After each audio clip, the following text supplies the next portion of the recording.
Committee will come to order. I'd like to thank everybody for being here today as we tackle this important subject. I'd like to begin this hearing by stating the Oversight Committee mission statement. We exist to secure two fundamental principles. First, Americans have a right to know that the money Washington takes from them is well spent. And second, Americans deserve an efficient, effective government that works for them. Our duty in the Oversight and Government Reform Committee is to protect these rights. Our solemn responsibility is to hold government accountable to taxpayers because taxpayers have a right to know what they get from their government. We will work tirelessly in partnership with citizen watchdogs to deliver the facts to the American people and to bring genuine reform to the Federal bureaucracy. This is the mission of the Oversight and Government Reform Committee. Again, I want to thank everybody for being here and our witnesses today. For today's hearing, TSA Oversight Part 1, Whole Body Imaging. This is the first in a series of hearings that we will have relating to the TSA. In essence, one of my fundamental concerns is the need to secure our airports. We have a true threat in the United States of America. But at the same time, we also need to uphold our freedoms and our liberties, our civil liberties. And oftentimes, I think there's a false choice that is given, that we need to give up our personal privacy in the name of security. And that's in part what we're going to talk about today. I'd like to welcome the Ranking Member Tierney and members of the subcommittee and those of you watching our live webcast at oversight.house.gov. I want to thank you all for joining us. We will seek testimony from private sector and government witnesses on the United States security programs and policies and their relationship to the Fourth Amendment of our Constitution. The United States continues to face real and serious threats from al-Qaeda and other terrorist groups. Since 9/11, terrorists have exploited American airport security checkpoints, and by all accounts will continue to try to do so. On December 22, 2001, a terrorist boarded a flight from Paris to Miami, where in flight he attempted to detonate explosives packed in his shoes. If not for the heroic efforts of passengers, flight attendants, and a malfunctioning device, he may very well have succeeded. In 2006, British intelligence foiled a plot to detonate liquid explosives aboard 10 different transatlantic flights, plots that would have undoubtedly caused a tremendous loss of life and terror. On December 25, 2009, another terrorist, also known as the Christmas Day bomber, attempted to blow up a Northwest flight over Detroit. Again, passengers aboard the flight, along with a faulty device, thwarted another tragedy. On October 29, 2010, al-Qaeda operatives packed a printer cartridge full of explosives and shipped to the United States aboard a UPS airplane. Good intelligence, not effective screening, saved the day. In each of these instances, brave passengers, effective intelligence, and a little bit of luck averted mass tragedies. But this is not good enough. The Federal Government has reacted to each of these events with programmatic reforms and recommendations, the creation of the Department of Homeland Security being the most notable. These actions opened new lines of communication between agencies and redirected American efforts to protect the flying public. The American public is familiar with many of these reforms enacted at our nation's airports. These changes are what bring us here today. Over the past 10 years, Americans have sacrificed freedom and convenience for greater airport security. We remove shoes, surrender our sunscreens, submit to full body scans, and enhance pat-downs. The committee has an obligation to ask whether these policies actually truly enhance security. We have an obligation to ask tough questions and, when needed, find solutions.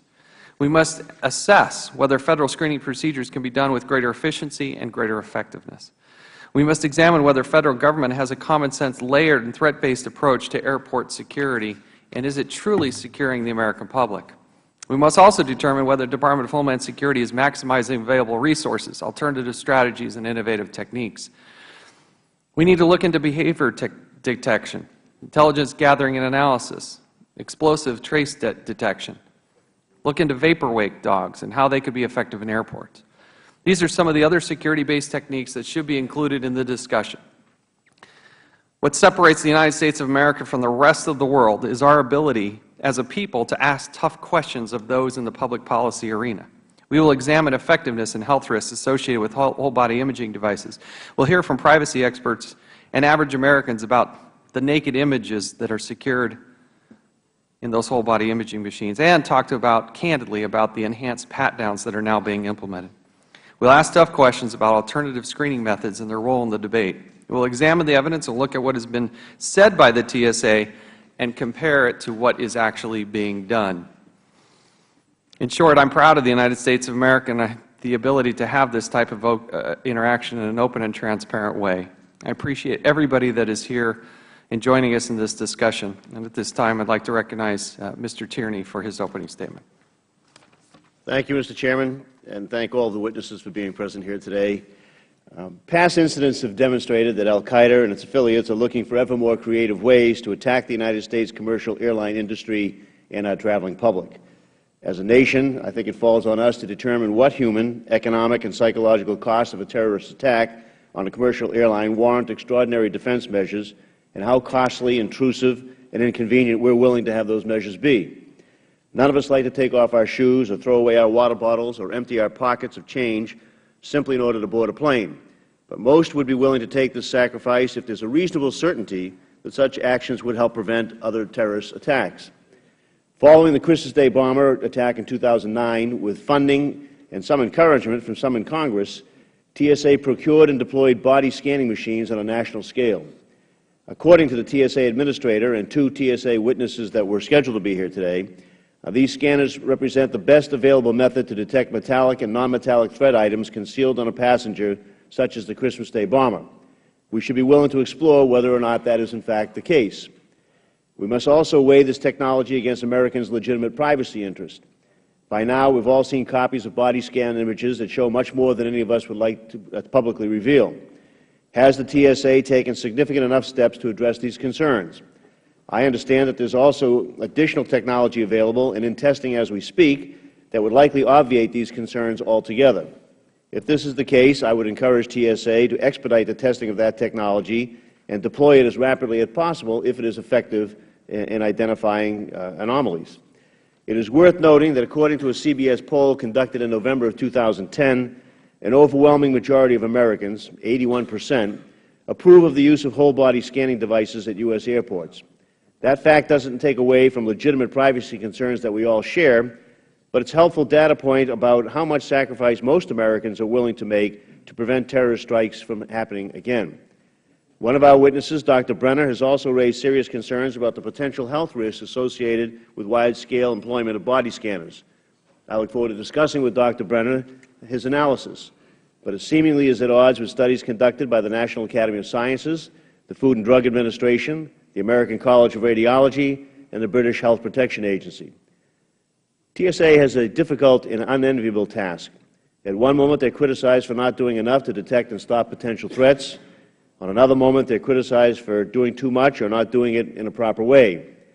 Our role is to provide constructive oversight that can help TSA strike the right balance of security, privacy, cost, and convenience. I encourage my colleagues and our witnesses here today to provide solutions rather than just heap on criticism. Thank you, Mr. Chairman. Mr. Chairman, parliamentary inquiry. Yes. Mr. Chairman, I came today with the intent of questioning witnesses from the second panel from the Transportation Security Administration about the subject, and I appreciate, first of all, you and the ranking member conducting this hearing. I've since been informed, and I appreciate our first panel of witnesses, but I've since been informed that we will not have representatives today of the Transportation Security Administration.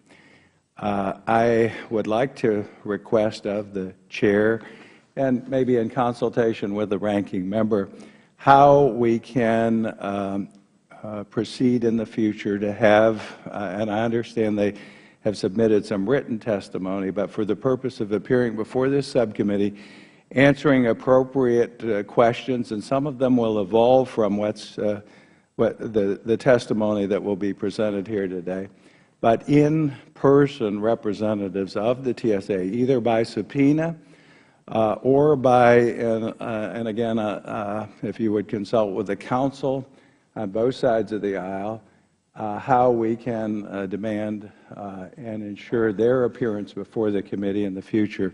That's the nature of my parliamentary inquiry, or my inquiry at this time. But I think it's very important that this subcommittee hear from those individuals who are involved with, again, the question before us today, and this is the TSA Oversight Part 1 on whole body imaging. So for the future, either by subpoena or requiring their attendance before this subcommittee. I appreciate the gentleman is correct that despite early assurances, confirmation of their attendance and participation in this hearing by 2 members of the TSA, senior members of their administration, that they would attend. We were given notice late last night, something that I physically was able to see yesterday, that there was their intention now not to attend. I find that to be an embarrassment to the agency. I think it's highly inappropriate. And I assure you that the TSA will appear before this committee. They should appear today. I will give them the benefit of the doubt until we begin to swear in the second panel. But at that time, should they choose not to attend, at their own choice, after confirming that they would attend, having people fly in from around the country as far away as Alaska and others, I think it's inexcusable and embarrassing that it is now their intention not to show up. The gentleman yield. Yes. The gentleman is well aware. He said he got a letter yesterday. Letter is dated March 14, 2011. And the TSA had no problem with testifying before this committee. As a matter of fact, they wanted to testify before the committee. The problem is that the majority insisted that they be seated alongside non-governmental witnesses who represent the Electronic Privacy Information Center, and that organization is actually engaged in multiple lawsuits against the TSA. Now, they have assured us and have assured you that they are willing to testify. They want to testify. But to sit at the same table where people are suing you is just probably not appropriate. So I think with some flexibility, you could have them in here at any moment. And I think that we need to be very careful. And I think Mr. Issa has been most cooperative with regard to dealing with subpoenas. If subpoenas are necessary, that's one thing. But when you've got somebody suing you and you're sitting at the same table, as a lawyer, I can tell you that complicates matters quite a bit down the road. So I think there's a way to resolve this. The minority will cooperate in working with the majority to accomplish this. We all want them to appear. They want to appear. They have a great story to tell. And so I yield back. Thank you. In response to the gentleman, if I may, if they wanted to appear, they could, they should, and they would. The problem is that they have elected not to appear. As the gentleman knows, members on the panel take questions from members of Congress. They don't take questions from the person seated next to them. In order to give members the proper opportunity to question both those that are criticizing the TSA and then allow for a timely response from the TSA, I think is most productive for this committee. And therefore, I had elected to seat them on the same panel. Just 2 weeks ago, we had the State Department, we had the Department of Defense, we had the inspector, the Special Inspector General, all seated together on the same panel. Both complained, oh, they wanted special treatment, they wanted to go first, they didn't want to have to wait, they didn't want to have to. But we talked to them, explained the situation, and as was complimented, I hope this is a fair characterization, a compliment from the ranking member saying that was a swift and efficient hearing, it was a productive use of the members' time, and we got through that hearing without incident. I think that is a good precedent. It happened 2 weeks ago from people that had contradictory points of view, and it is the way we will conduct this subcommittee. Gentleman yield. Yes, Thank happy you. to yield. That is a reasonable characterization of what I would have said. I don't recall saying it, but I certainly would have said that and indicated to you that I thought the hearing went well.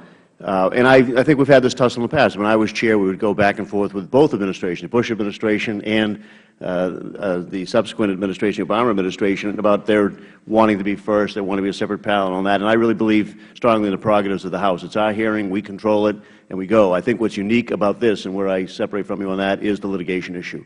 And I think Mr. Cummings is right. When you're advising a client, not only do you not want them to be on the same panel with people that are suing you, you don't want the optics of having to say, I'm not going to answer that question, or that's an inappropriate question given these circumstances. I don't think that's fair to put people in that position.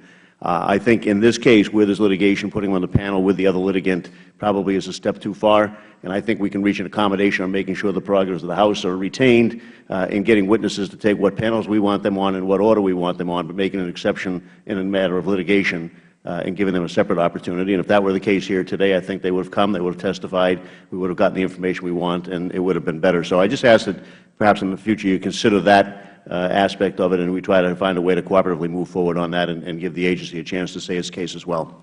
Yield back. With the Chairman yield. Duly noted.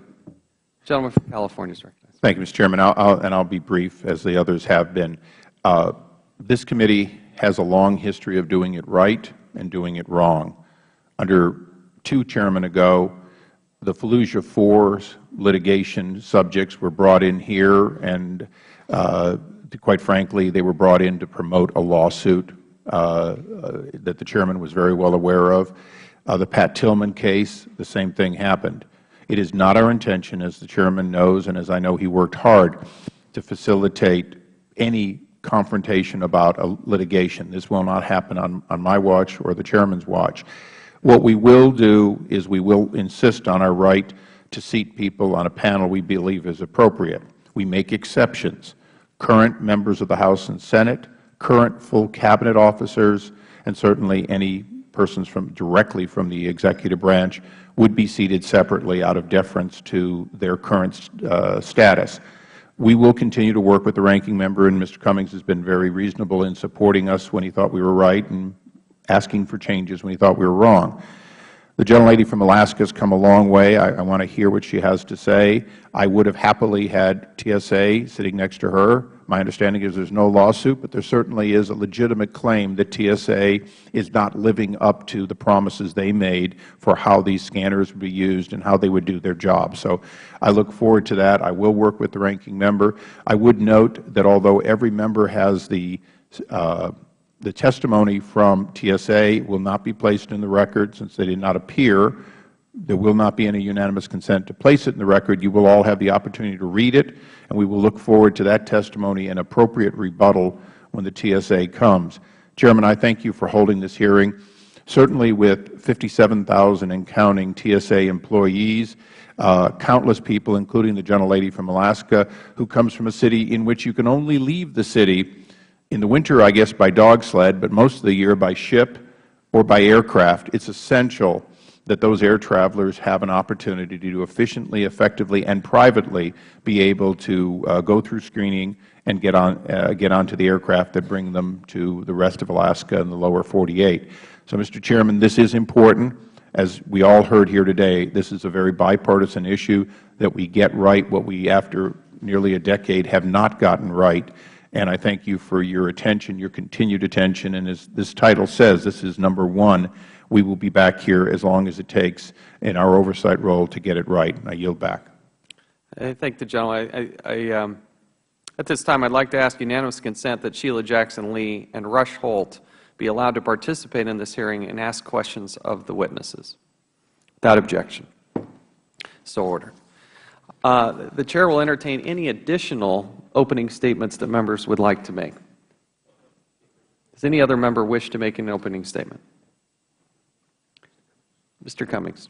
Gentleman's recognized. Ranking member of the full committee. I want to thank you, Mr. Chairman, and I want to thank you for the discussion that we just had, and to you and to our ranking member, Mr. Tierney.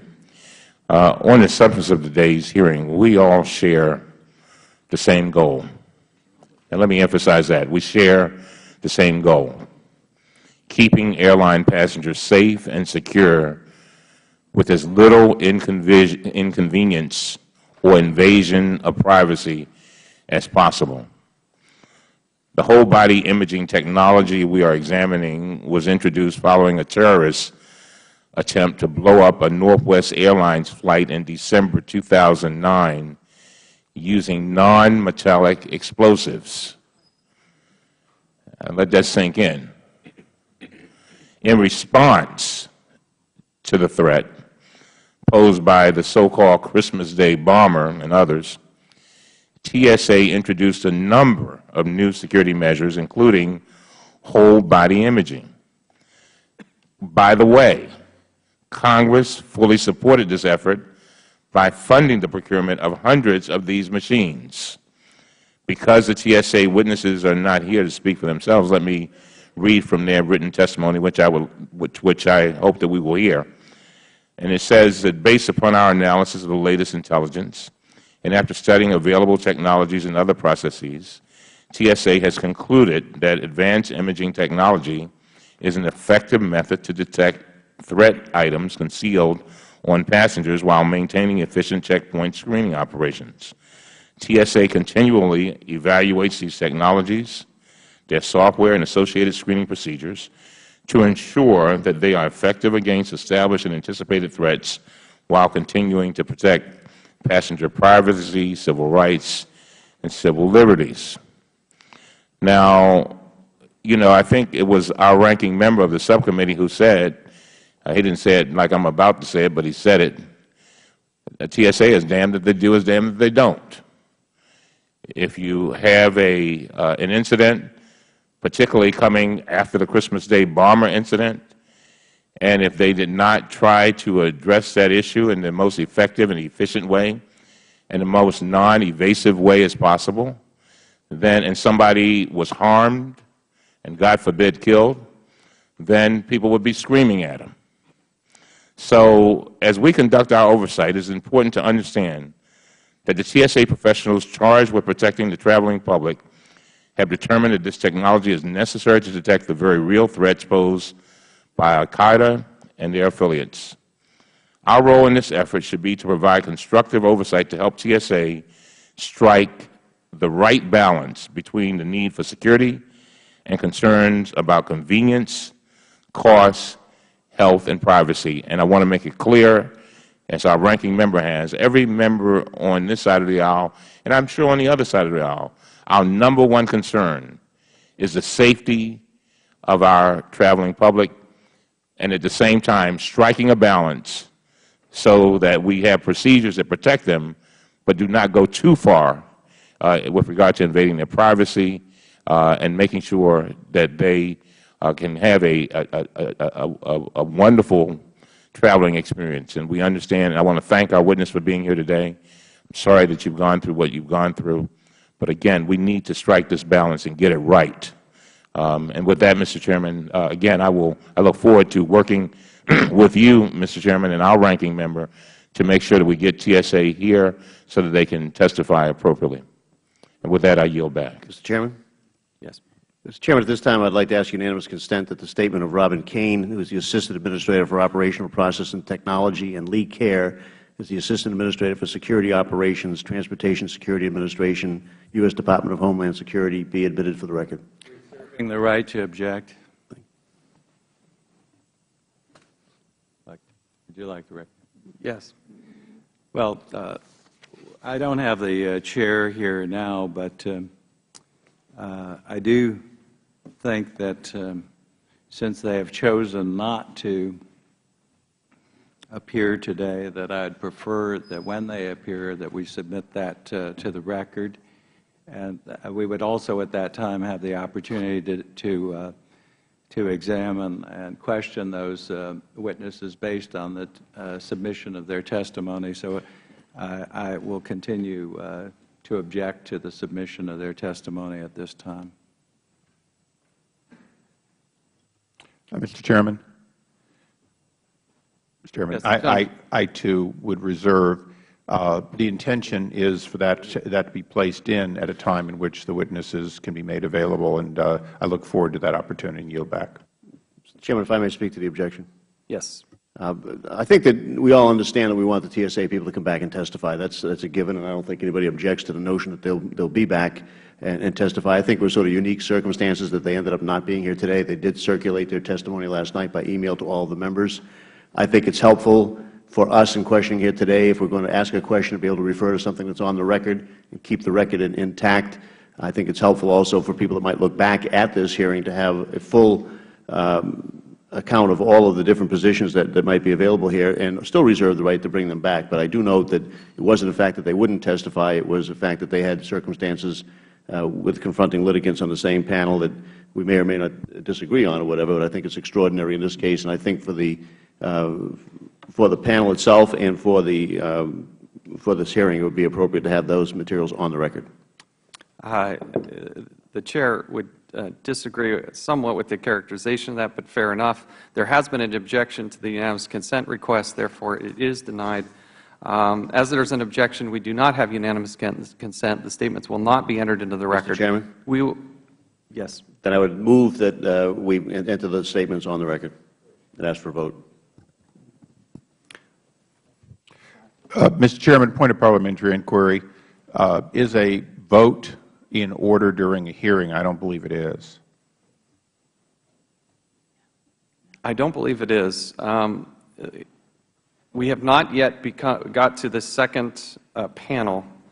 We have not yet confirmed whether or not they are going to indeed show up.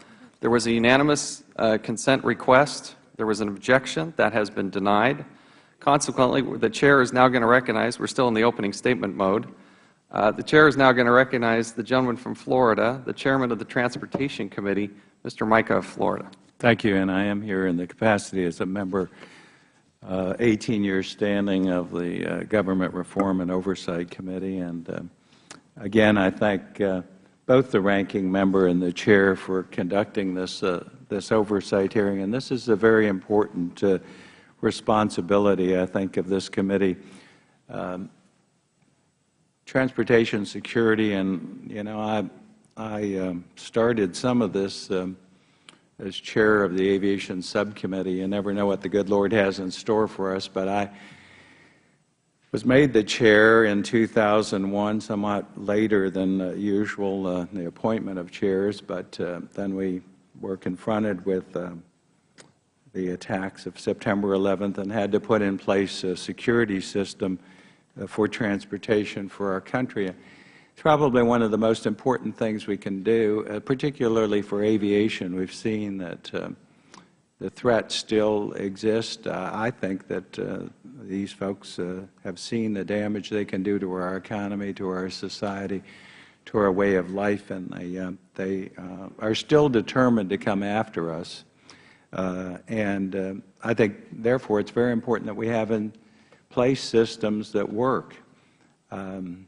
I helped initiate a number of the programs. In fact, asked them to look at advanced imaging technology, and I'm supportive of using advanced technology for determining threats and risks.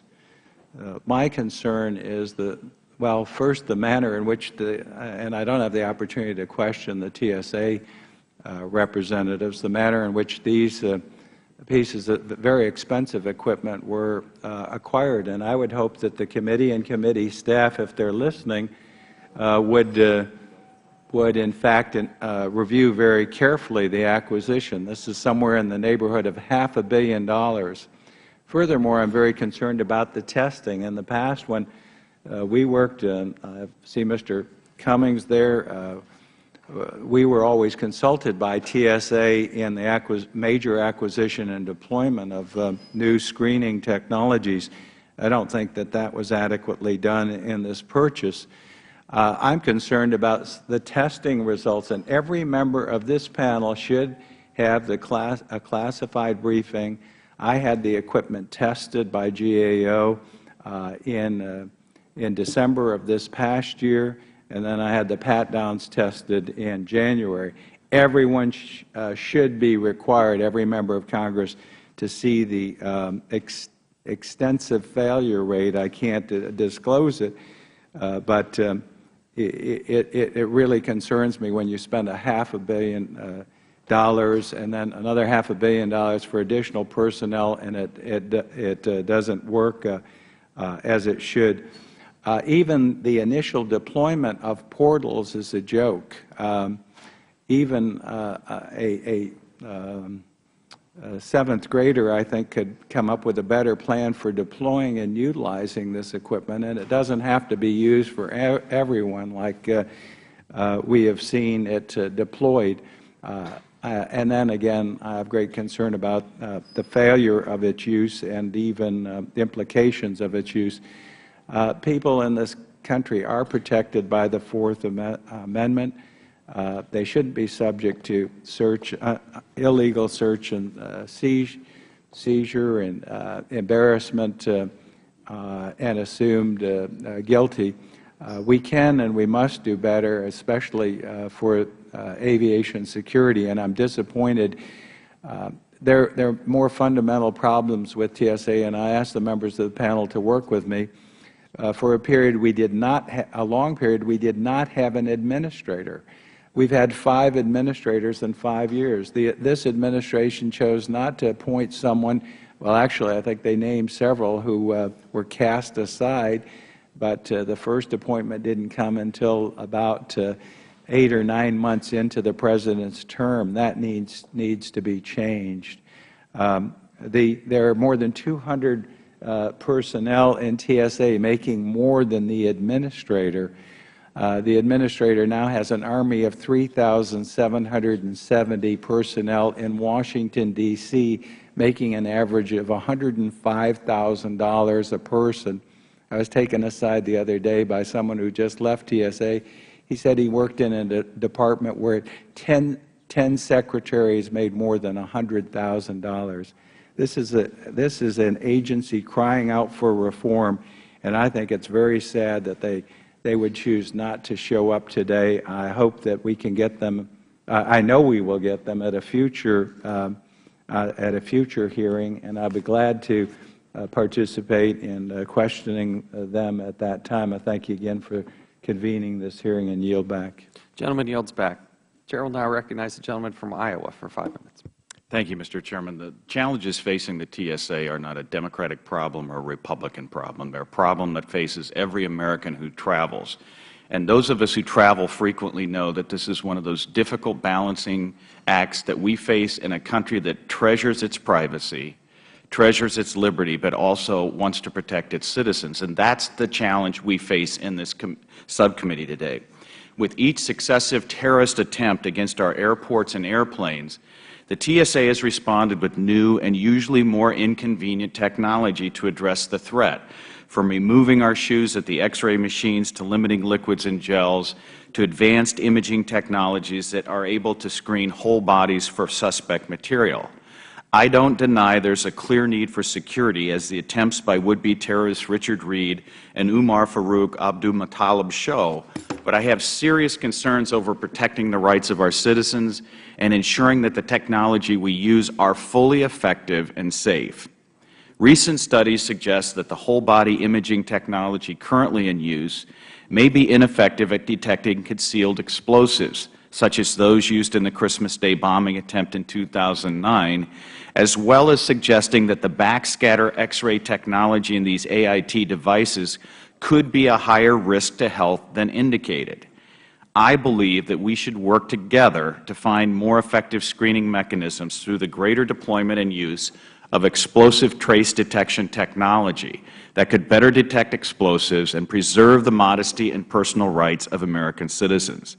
That's why I was proud to introduce the Protect the Lives of Americans Now through Enhanced Screening, or the Planes Act, last Congress. This legislation calls for more intelligent use of screening technology to ensure safety at airports.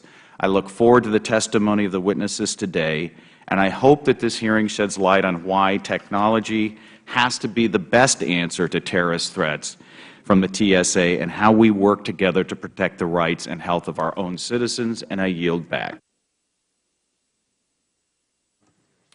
The gentleman yields back. We'll now recognize the gentleman from Arizona for 5 minutes for his opening statement. Thank you, Mr. Chairman and Ranking Member, for holding this important hearing on the Transportation Securities Administration use of the whole-body imaging at the airport security. The series of hearings starting today to analyze TSA's efforts to increase airport security since the Christmas Day bomber incident is the type of hearing this committee should hold to ensure the government is working on the best interests of our constituents. In light of the thousands of constituent concerns and alarming press accounts we have heard, it is critical this committee revisit airport security policy. TSA must develop effective policies and processes that keep the traveling public safe and maintain our nation's security while keeping in mind passenger safety. Air transportation is one of our nation's most essential infrastructures, and the policies and activities of the Transportation Security Administration have a direct impact on more of our constituents than almost any other Federal agency. In my home state of Arizona, Phoenix Sky Harbor International Airport is a primary airport, one of the 10 busiest in the nation and among the top 20 busiest in the world. Sky Harbor Airport has a $90 million daily economic impact. Last year, they saw 38,554,530 passengers come through the airport and 276,338 tons of cargo coming in and out, and over 440,000 aircraft passing through. With a heavy volume of passenger, cargo, and aircraft, Phoenix Sky Airport was one of the first test sites for the whole-body imaging scanners in 2007. Today, there are nearly 500 imaging technology units at 78 airports. The implementation of the whole-body imaging scanners in Phoenix Sky Airport has not been without controversy. There have been numerous press accounts documenting passengers, and these new scanners, and I have heard concerns from many of my constituents directly. There have been various local press reports mentioning that passengers are concerned with the lack of privacy and who may be viewing these images. I think we can all agree that we need to effectively protect air passengers while at the same time respectively passengers' rights. As a medical professional practicing for over 25 years, I am also concerned about the potential health risks posed by the machines. TSA reports on radiation exposure have been challenged by a variety of independent studies. I look forward to hearing the witnesses' testimony on the scientific data, as it is critical that the health of our constituents are carefully considered when analyzing TSA's security efforts. It is important to note that the whole-body imaging technology is not cheap. It is estimated the total cost for this program will be about $50 million for 2013. In a time when everyone is forced to cut back, I think it is only fair to ensure that if the Federal Government is going to spend the money on this initiative, it better be very effective. And finally, we must ensure that we have a consistent, fair, and uniform policy across the board. No one airport should operate any differently when it comes to security or how to handle passengers. My constituents are telling me that simply is not the case. The Federal Government must strike the proper balances between security and privacy. I would like to thank the witnesses for appearing before the committee today and contributing to the committee's work to reexamine TSA's travel security policies. I look forward to hearing your testimonies and discussing what it is and isn't working regarding airport security. Thank you. I yield back. The gentleman yields back. We will now recognize the gentleman from Massachusetts, Mr. Lynch, for 5 minutes. Thank you, Mr. Chairman. I want to thank the members of the panel for appearing before the committee when they eventually do appear. Just a point on that. It has, as former chair, subcommittee chair, it has been the practice that we have taken agencies singly to allow them to avoid conflict with other parties, and also just to give them a basic courtesy. So, but I respect the chair's decision on how to handle that. It is not necessarily how it's been handled in the past.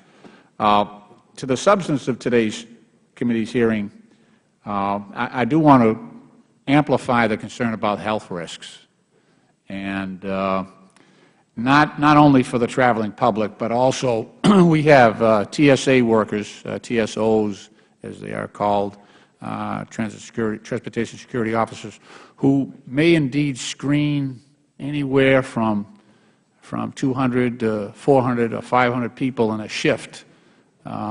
We have some very, very busy airports that handle huge volumes of people. And so one of the areas of interest that I have is on their behalf, on behalf of our TSOs, to make sure that this repetitive exposure, even though it's alleged to be low-level exposure, to the radiation, the low-level radiation given off by these scanners, I'm concerned about their safety. And I've heard from a couple of the employer groups, I guess that's not their official union yet, but the NTEU and also the American Federation of Government Employees, who have asked that some of these workers, just to allay their fears, be allowed to wear a dosimeter, which is a device which will record the levels of exposure to radiation which the wearer encounters. And I think that's a reasonable approach. However, it has not been embraced by TSA. And that resistance is similar to the resistance that we had a couple of years ago when we had the swine flu epidemic. No, I'm H1N1 epidemic, which emanated in Mexico City. It started there, and yet we would not allow our TSOs in Brownsville and a number of the airports along the Mexican border. We would not allow them to wear masks. We would not allow them to use Purell on their hands in between the screenings and pat-downs of people coming across the border. So we allowed those officers to be exposed to a hazard that I think they should not have been exposed to. And when I say we would not allow, I mean the Department of Homeland Security and the TSA leadership would not allow those workers to protect themselves. And yet those workers are going home every day to their families, and so you see the lunacy in that policy. And so that experience does not encourage me, does not lead me to believe that that responsibility is being taken by TSA. The other issue is the privacy issue, and this is a serious issue, and there's got to be a way that that we can protect the public during these imaging screenings. And I think the most profound deterrent to recklessness with respect to the screening process and the images that can be stored on these systems is to provide a cause of action for the public. If TSA knows that they can be sued and serious damage can result to them as a result of their lapse handling of privacy issues, then they will be diligent about protecting the public's privacy. If they can do it, if they can mishandle private information like that and these images, then, and there's no consequences, then they will do exactly that. Experience and reason agree on that point. So on those points, health risks and privacy issues, I hope that we'll get some helpful direction and instruction from our witnesses. Mr. Chairman, I yield back. The gentleman yields back. Would any other members wish to make an opening statement? Members may have 7 days to submit opening statements for the record, and we'll now recognize our first panel. We're honored to have Sharon Cisna, who is a member of the Alaska State Legislature. She represents the 22nd District there in Alaska. She's a Democrat, and I appreciate the length and the short notice that she's taken to travel a great distance to be here today. So we thank you for your presence. Pursuant to committee rules, all witnesses will be sworn before they testify. You please rise and raise your right hand. Do you solemnly swear or affirm that the testimony you are about to give will be the truth, the whole truth, and nothing but the truth? Let the record reflect that the witness answered in the affirmative. Thank you. Thank you again for being here. We'll now recognize you for 5 minutes. Press there you go. Thank you. Great. Chairman Javits and Ranking Member Tierney, and also fellow members of the subcommittee, I wanted to first of all introduce myself, and my name is Sharon Cisna, and yes, I am a state representative, State House, and have been with the legislature now 7 terms. I'm in my 7th, and represent District 22, which is in fact the district in the state that has the universities and medical systems that actually serve the whole state. So my focus really is health and education. Those are the two focus I have.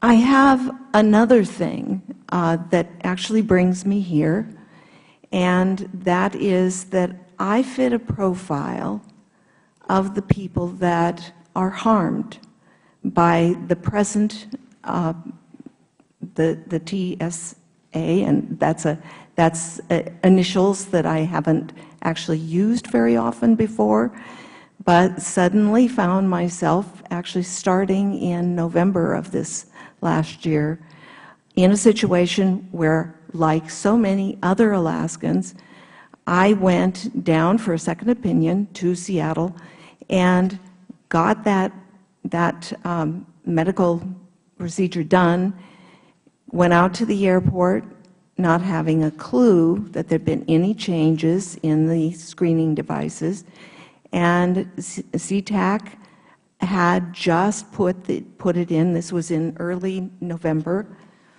And because, in fact, I am what I like to consider a veteran of breast cancer, I fit that profile that instantly is going to have the full, very invasive hand search. And this is not something that I've talked to many people about, but I'm going to talk to you now about it because I think it's really important. And I think this actually, as I've listened to your conversation, brings something that we really don't oftentimes look at when we're talking about the total world of our country. We don't often, we look at the economy, we look at statistics, we look at that kind of thing, but oftentimes we don't look at the individual lives of the people that we're serving and what actually is affecting them and how. It's oftentimes in the research that we see, and we see this especially in Alaska, because we don't have enough numbers to really make it work, and that is the research that shows what kind of harm is really being done when. If you've got very few numbers, it doesn't fit into research, and yet people are being harmed. In my case, it was because as a teenager, I experienced bad touch and have spent my adult life working on making sure that assault doesn't happen to the kids that I've come in contact with, which, in having worked in the mental health field for a number of years, starting in actually 1962, which of course shows that I'm not new at all of this, really has been something that is a lot larger than we ever talk about or think about or even test. I'm fairly sure of that. So when, in fact, I went through the screening device, I was in front of the woman who tried to tell me that I simultaneously was going to go through the new hand pat. I consider it feeling up, and I'm sorry, but I'm going to refer to it that way. Please accept that. I went through this, and that's the way I feel about it. She was also telling me, very rudely as a matter of fact, that I had to simultaneous to whatever she was going to do to me, and she wasn't really explaining that because I think she was trying to remember. She'd just been trained. She was learning. It showed. But simultaneously, I was supposed to be watching my baggage, and at that point, I look over at my baggage, and other people's bags are now piling on top of mine, and someone is going through my bag, trying to figure out, I'm sure, that if it was theirs. I start moving towards it, and she yanks me back and very rudely tells me, stand still, keep your eye on your bags, yet I'm supposed to now stand and put my hands in certain ways to have her feeling me up. And it was very intensive. All right. That happened. For several weeks after that, and I would love to know if there's someone I could bill for the time I lost because of my emotional state, that actually was, I think the emotional state that happened after that was very similar to what happens with probably anyone who's been through assault. And I even wonder if, in fact, and am I running way past the time here? I'm sorry. We'd like to ask unanimous consent to allow her to continue with this testimony for another 2 minutes. Without objection, please. Okay, thank you. So what happens is that I went through 2 weeks of very disrupted time over the response to that. All right. Moving forward again very quickly to February the 20th, not very long ago, I suddenly find myself having gone back to the doctor and finding myself at the airport again and thinking something had changed at the airport, find myself with a full body scan, which I haven't worried about. I've heard many people worry about it. But what happened after that was I faced the woman. And my husband and I had talked about it. I had vowed that I was not ever going to go through that again. I said no. What I found out after having said no and having really felt better after that, because I actually was starting to protect myself, and I, to this moment, feel very proud of having done that, I suddenly put myself right in with all of the huge numbers of people who have been harmed.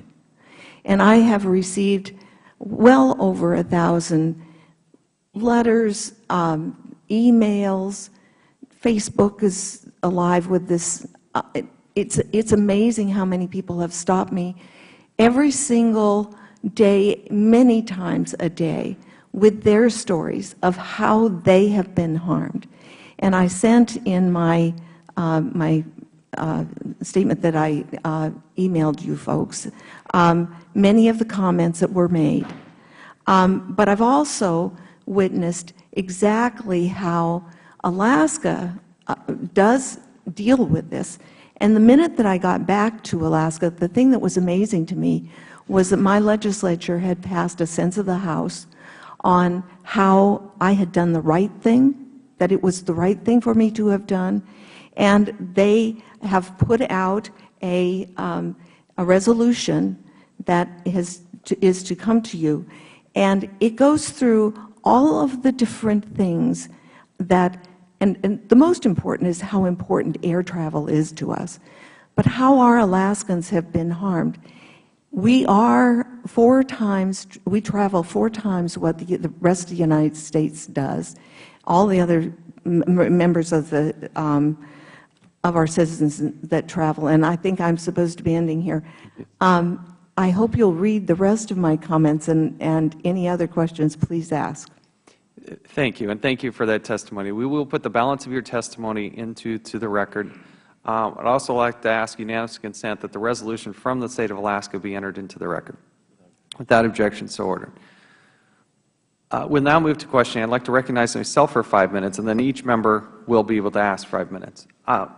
One of the hallmarks of the United States of America is our commitment to the Fourth Amendment, unreasonable search and seizure.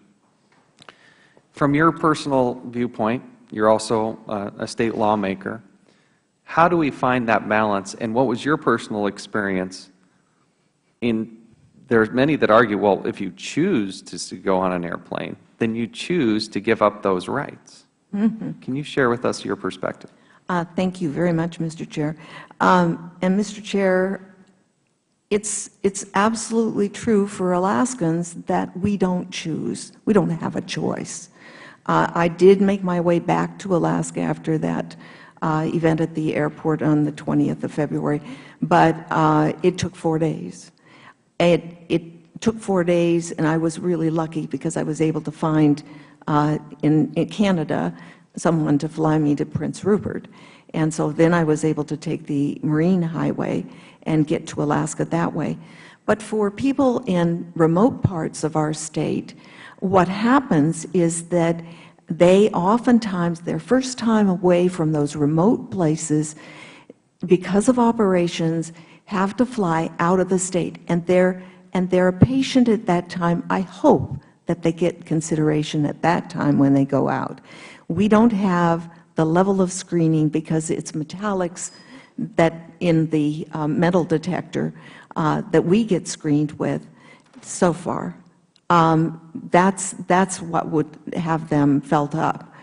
But after they come back, after they have the operation, when they leave the operating scene and the hospital, what happens is they're picked up by maybe a taxi, they're taken to an airport, and they become not a patient anymore, they're just a standard citizen. That's part of what I have heard from many of the caregivers in remote Alaska are talking about, is that they then, not only is it the stretcher or the wheelchair or whatever they're brought to the hospital, that has to be searched. It's taken apart. Then they are very invasively examined. This is absolutely, mine was not anything compared to what it would be for these people. And this is Alaska, this is the experience that they go through under the current system. And that's what the legislature is hoping we do, is revert to the less invasive. Now, certainly we have to secure airplanes. I mean, there is a terrorist threat. Absolutely. But you would never pass somebody who has some sort of prosthetic device or some other implant or something like that, in theory, should not actually pass or get through those whole body imaging machines and others. So what do you have a suggestion on what we do as an alternative? The fact is that until February 20th, I really had not thought very much about this. I just kind of, well, actually, it was actually in October that I really started thinking about this. Not October, pardon me, November. But I have had many, many letters from many, many different people who have traveled all over the world, been through all kinds of different screening devices. As I understand, there's 2 that I've had close friends go through in this last year, and both in Holland and Israel, they have extraordinarily successful screening devices that are very non-invasive, very. From your personal experience, going back to the Fourth Amendment, unreasonable search and seizure, these pat-downs are invasive, to say the least. And somebody who doesn't have another option,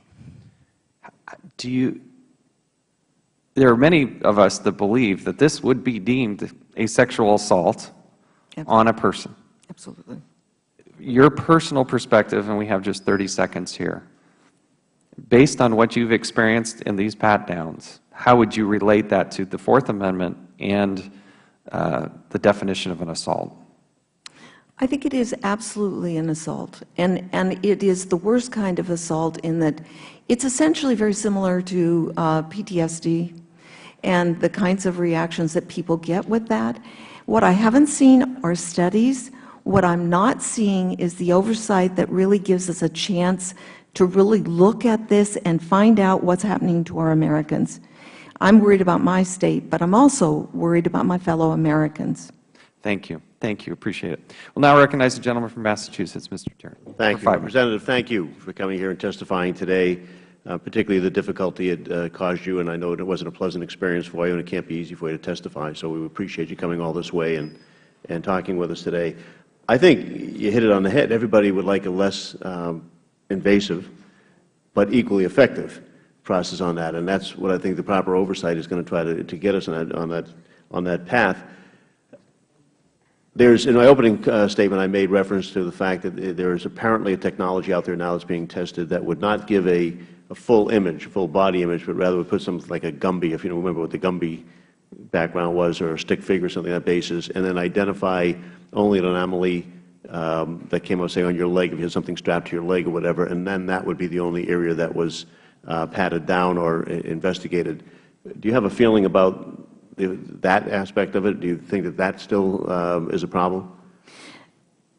The problem appears to have been the not having done adequate study, for there not to have been really the time taken to make sure that we're doing no harm.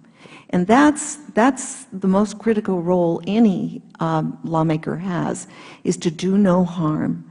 And not taking the time is something I think we have to fix. That is That's doing our job wrong. I understand your comment, and I understand that Congress has to take some responsibility for that. After the so-called underwear bomber, the shoe bomber, whatever, they were faced with the confrontation doing nothing, which didn't seem to, in I guess their collective wisdom, to be the way to go, because the situation was there. So they did what they thought was best at the time, and were being told that that was effective. But my real question on this particular one was, if there was not an image of your individual being up there, but as some sort of a Gumby or a stick figure or whatever, and if there was an anomaly that was detected in some isolated location on your body, and that area were the only area inspected, what is your reaction to that sort of an examination or process? I think you have to look at the whole process, because one triggers the other.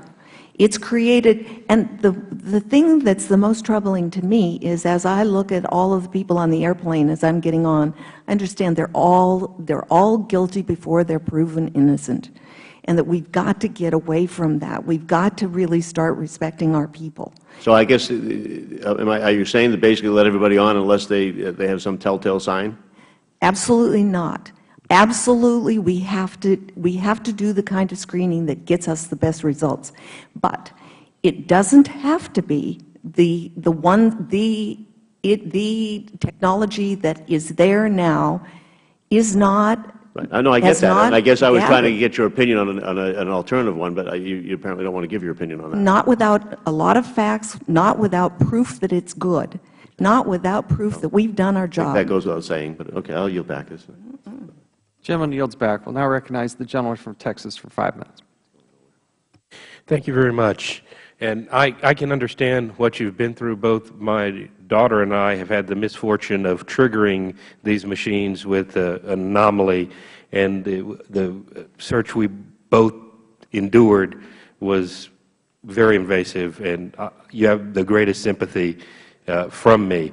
Let me ask you, one of the things that you have not addressed, or if you did, I was reading through your testimony and didn't hear it.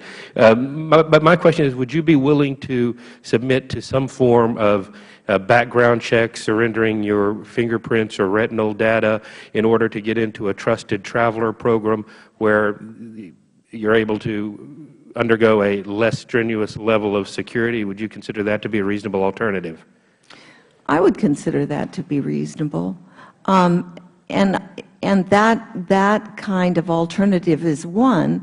There are others also that are using psychological procedures that actually help create a profile, not a racial and not a cultural profile, but one that actually will a scan that identifies people who are obviously up to no good.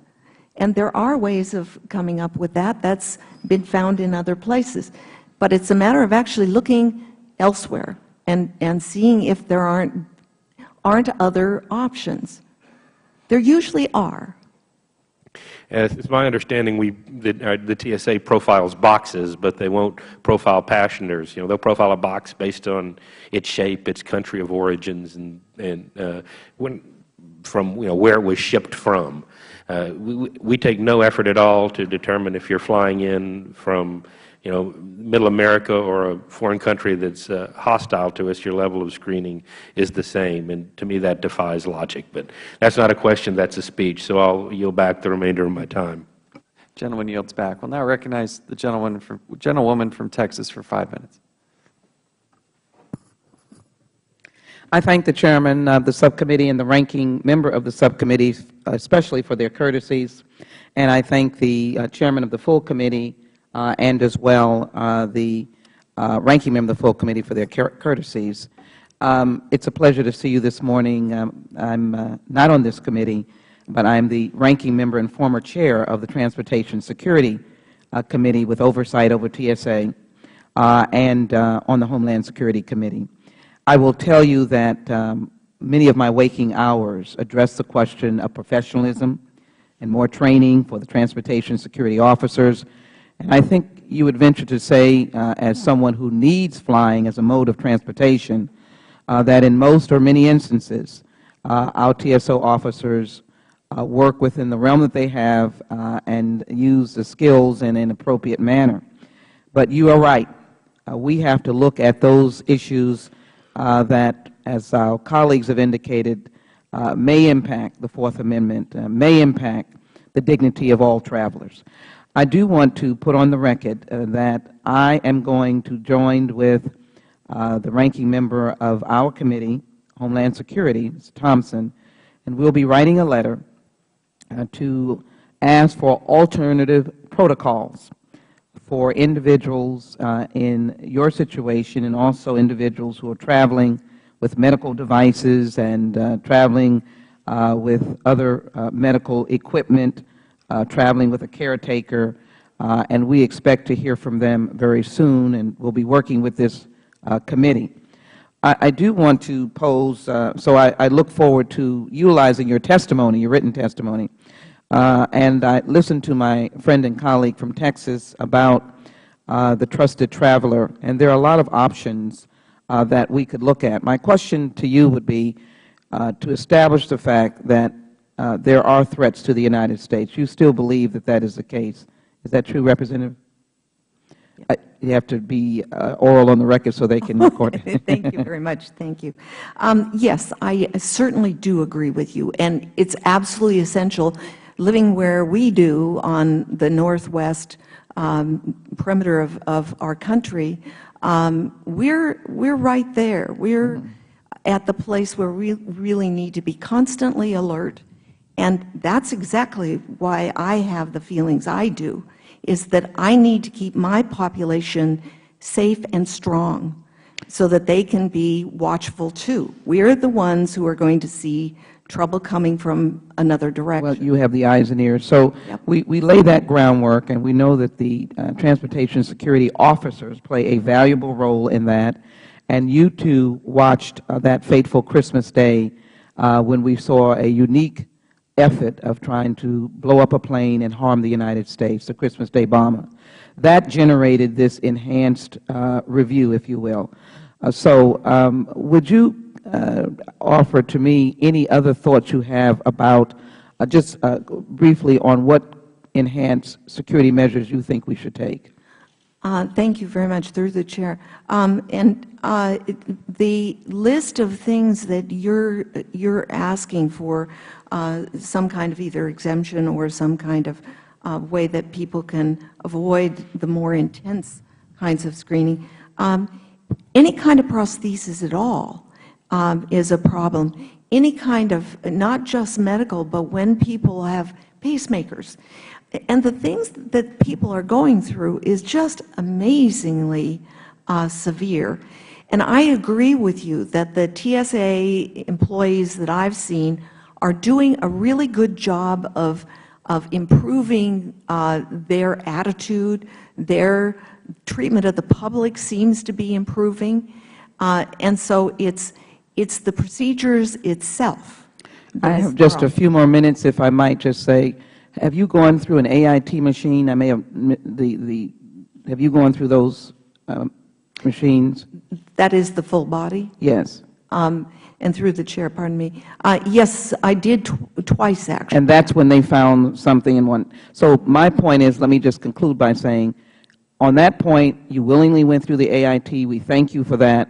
And we need to look at protocols that then respond to how we address individuals with medical concerns, devices, prosthetics, and my commitment to you is that we look forward to addressing that question. With that, Mr. Chairman, I yield back. Thank you for your courtesy. Oh, thank you. I'm glad you could join us. The gentlewoman yields back. We'll now recognize the ranking member from Maryland, Mr. Cummings, for 5 minutes. Thank you very much, Mr. Chairman. First of all, Representative, I want to thank you for being here today.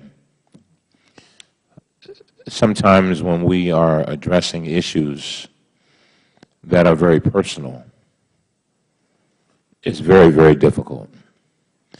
Because what it says is that we are opening up ourselves to the public. Folk will be watching you on C-SPAN tonight. Some of them are watching you right now.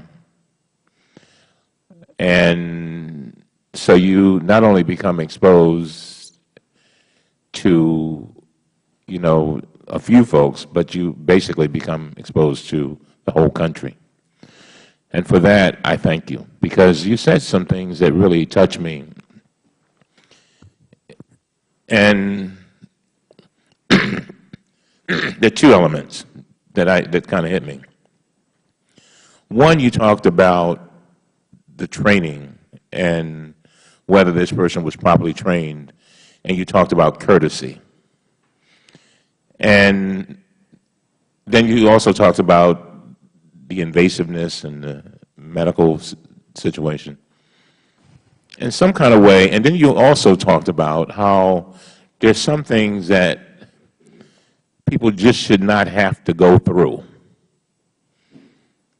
And I guess, I'm just trying to make sure that we strike this balance. Now, one thing is for sure, we certainly can try to make sure that the TSA administrator brings some type of sensitivity training, if they don't already, to their folks. They need to know what people go through. I have relatives that have experienced medical situations where they have certain devices that, might send off any machine or whatever. But so that I can understand that. But they need to be sensitive to that, too. And there's nothing that is worse than somebody not being courteous to another human being. President Obama said something that I wish I had invented myself. He said, sometimes we have in our country an empathy deficit. An empathy deficit. And so we've got what I'm hoping is that your testimony will allow us to strike the balance that I know you want, because you fully understand safety, but you also understand privacy. You understand making sure that a plane doesn't come down out of the sky, but you also making sure, you also know that there are millions upon millions upon millions of people who travel who never even have an idea, even think about trying to bring any kind of harm. So it's a tough one. And so, again, I want to thank you, because I believe that your testimony will help us try to get to that balance that we need. And I've often said this, so often when we go through something, it provides us with a passport, because we have experienced it, to help other people and to help address their problems, because we become the greatest witnesses. Somebody just saying it, talking about it is one thing, but when you've been through it, that's a whole nother thing.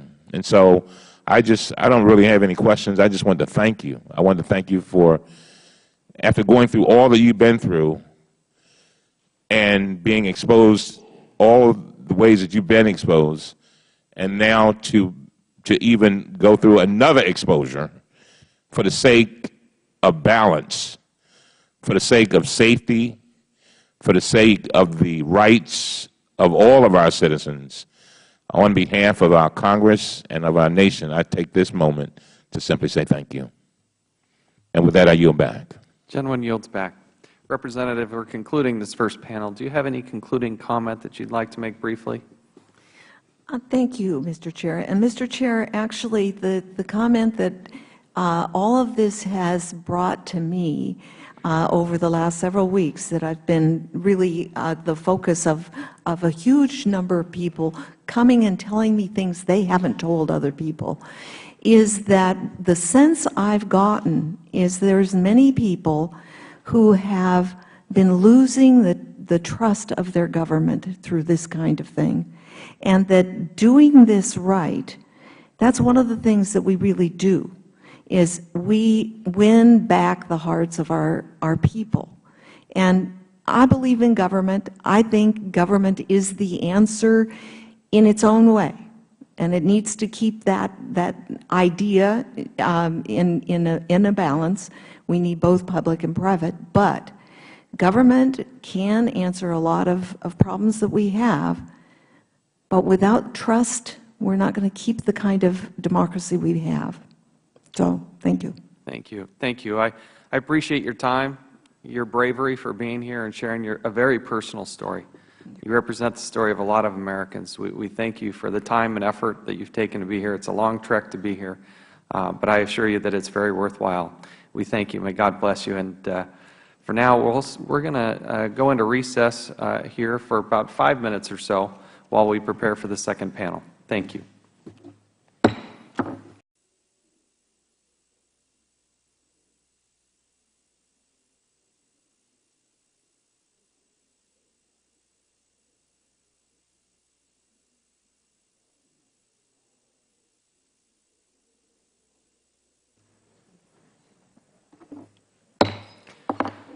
Committee will come to order. I'd like to thank everybody for being here today as we tackle this important subject. I'd like to begin this hearing by stating the Oversight Committee mission statement. We exist to secure two fundamental principles. First, Americans have a right to know that the money Washington takes from them is well spent. And second, Americans deserve an efficient, effective government that works for them. Our duty in the Oversight and Government Reform Committee is to protect these rights. Our solemn responsibility is to hold government accountable to taxpayers because taxpayers have a right to know what they get from their government. We will work tirelessly in partnership with citizen watchdogs to deliver the facts to the American people and to bring genuine reform to the Federal bureaucracy. This is the mission of the Oversight and Government Reform Committee. Again, I want to thank everybody for being here and our witnesses today. For today's hearing, TSA Oversight Part 1, Whole Body Imaging. This is the first in a series of hearings that we will have relating to the TSA. In essence, one of my fundamental concerns is the need to secure our airports. We have a true threat in the United States of America. But at the same time, we also need to uphold our freedoms and our liberties, our civil liberties. And oftentimes, I think there's a false choice that is given that we need to give up our personal privacy in the name of security. And that's in part what we're going to talk about today. I'd like to welcome the Ranking Member Tierney and members of the subcommittee and those of you watching our live webcast at oversight.house.gov. I want to thank you all for joining. To ask whether these policies actually truly enhance security. We have an obligation to ask tough questions and, when needed, find solutions. We must assess whether Federal screening procedures can be done with greater efficiency and greater effectiveness.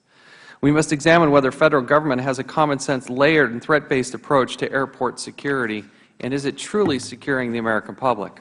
We must also determine whether the Department of Homeland Security is maximizing available resources, alternative strategies, and innovative techniques. We need to look into behavior detection, intelligence gathering and analysis, explosive trace detection, look into vapor wake dogs and how they could be effective in airports. These are some of the other security-based techniques that should be included in the discussion. What separates the United States of America from the rest of the world is our ability as a people to ask tough questions of those in the public policy arena. We will examine effectiveness and health risks associated with whole-body imaging devices. We'll hear from privacy experts and average Americans about the naked images that are secured in those whole-body imaging machines, and talk candidly about the enhanced pat-downs that are now being implemented. We'll ask tough questions about alternative screening methods and their role in the debate. We'll examine the evidence and look at what has been said by the TSA and compare it to what is actually being done. In short, I'm proud of the United States of America and the ability to have this type of interaction in an open and transparent way. I appreciate everybody that is here and joining us in this discussion. And at this time, I'd like to recognize Mr. Tierney for his opening statement. Thank you, Mr. Chairman, and thank all of the witnesses for being present here today. Past incidents have demonstrated that al-Qaeda and its affiliates are looking for ever more creative ways to attack the United States commercial airline industry and our traveling public. As a nation, I think it falls on us to determine what human, economic, and psychological costs of a terrorist attack on a commercial airline warrant extraordinary defense measures, and how costly, intrusive, and inconvenient we're willing to have those measures be.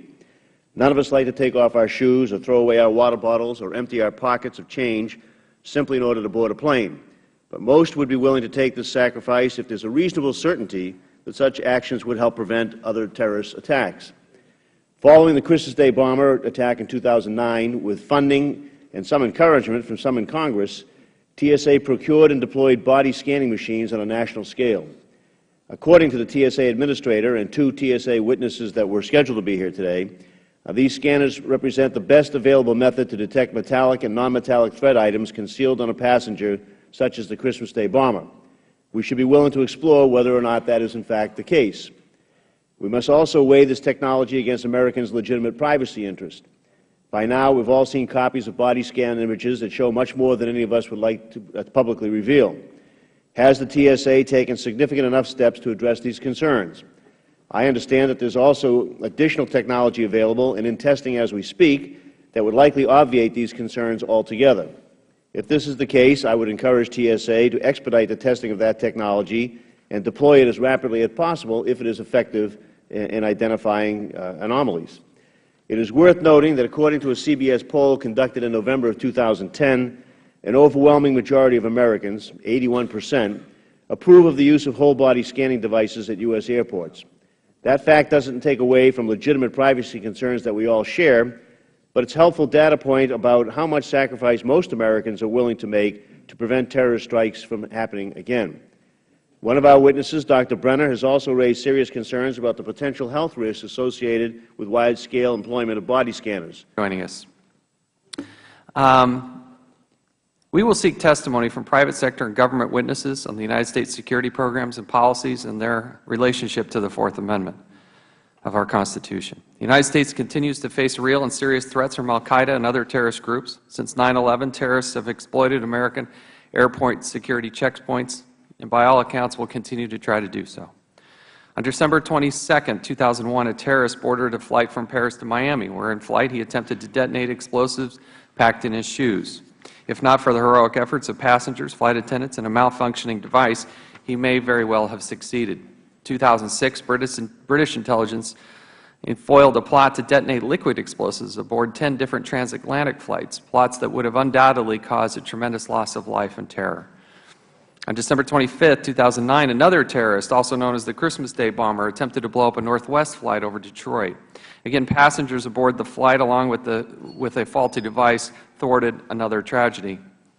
On October 29, 2010, al-Qaeda operatives packed a printer cartridge full of explosives and shipped in the United States aboard a UPS airplane. Good intelligence, not effective screening, saved the day.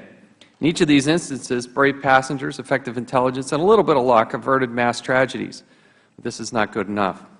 The Federal Government has reacted to each of these events with programmatic reforms and recommendations, the creation of the Department of Homeland Security being the most notable.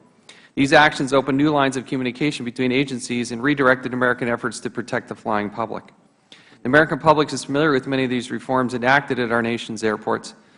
These changes are what bring us here today. Over the past 10 years, Americans have sacrificed freedom and convenience for greater airport security. We remove shoes, surrender our sunscreens, submit to full body scans, and enhance pat-downs. The committee has an obligation. I look forward to discussing with Dr. Brenner his analysis, but it seemingly is at odds with studies conducted by the National Academy of Sciences, the Food and Drug Administration, the American College of Radiology, and the British Health Protection Agency. TSA has a difficult and unenviable task. At one moment, they are criticized for not doing enough to detect and stop potential threats. On another moment, they are criticized for doing too much or not doing it in a proper way. Our role is to provide constructive oversight that can help TSA strike the right balance of security, privacy, cost, and convenience. I encourage my colleagues and our witnesses here today to provide solutions rather than just heap on criticism. Thank you, Mr. Chairman. Mr. Chairman, parliamentary inquiry. Yes. Mr. Chairman, I came today with the intent of questioning witnesses from the second panel from the Transportation Security Administration about the subject, and I appreciate, first of all, you and the ranking member conducting this hearing.